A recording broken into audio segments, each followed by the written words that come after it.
రాజగోపాల్ రెడ్డిలు, వెంకటరెడ్డిలు వీళ్ళ మాటల్ని, వీళ్ళ చేష్టల్ని, వీళ్ళ కుప్పిగంతుల్ని ప్రజలు నమ్మే పరిస్థితులు ఏం లేరు. వీళ్ళ అన్ని బ్లాక్ మెయిల్ స్టేట్మెంట్లే ఉంటాయి. ఒక మాట అంటారు, మళ్ళీ వెనకనే సాటంగా పోయి కాంప్రమైజ్ అవుతారు. ఎన్నిసార్లు చూడలే మనం. రేవంత్ రెడ్డి 25 కోట్లకు కొనుక్కొచ్చుకున్నాడు అని ఇదే రాజగోపాల్ రెడ్డి మాట్లాడండి, ఇదే వెంకరెడ్డి మాట్లాడండి. గాని నాయకత్వంలో పనిచేస్తామా, మేము ముందేనే ఉండం, వెళ్ళిపోతామని చెప్పి ఒకదాని వెళ్ళిపోయింది నా బయటికి కాసేపు అలిగి వెళ్ళిపోయిండు. మళ్ళీ మేము ఇంత పెద్ద మునగాళ్ళం అని చెప్పుకుంటారు. కానీ పార్టీ ఉంటేనే బతుకుతారు తప్ప వీళ్ళు లేకపోతే బతకలేమనే సంగతి మళ్ళీ ఆ పార్టీలోకి వస్తేనే గెలుస్తానని వచ్చింది తప్ప ఇంకోటి లేదు. ఇవన్నీ ఉత్తయి ఎవరన్నా నమ్మితే అది అమాయకత్వం.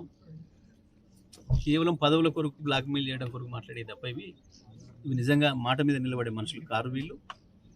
ఒకవేళ నిజంగానే ఆయనకు అంతా దమ్మే ఉంటే ఆయనతో ఎంతమంది కలిసి వస్తారో కూడగట్టాలి, అందరినీ మాట్లాడాలి. ఈ మాట ఖండించేటోళ్ళు ఎంతమంది రండి నాతో పాటు అని చెప్పి మాట్లాడాలి. నిజంగా ఎంతమంది ఉన్నారు. అసలు ఈయనే ఉండడు, మిగతా వాళ్ళు ఎందుకు కలిసినారు వీళ్ళతో అంటే వీళ్ళే ఉండరు మాట మీద. వీళ్ళ అన్నదమ్ములు కేవలం వీళ్ళ పదవుల కొరకు మాటలు మాట్లాడతారు తప్ప తీసుకుపోయి మనం బాగా నొక్కుతారు, వీళ్ళు మాత్రం వెళ్ళిపోతారు అనే భయం ఉంటుంది. కాబట్టి వీళ్ళని ఎవరు కూడా నమ్మతలేరు. ఇవన్నీ ఉత్తమ చెట్లు.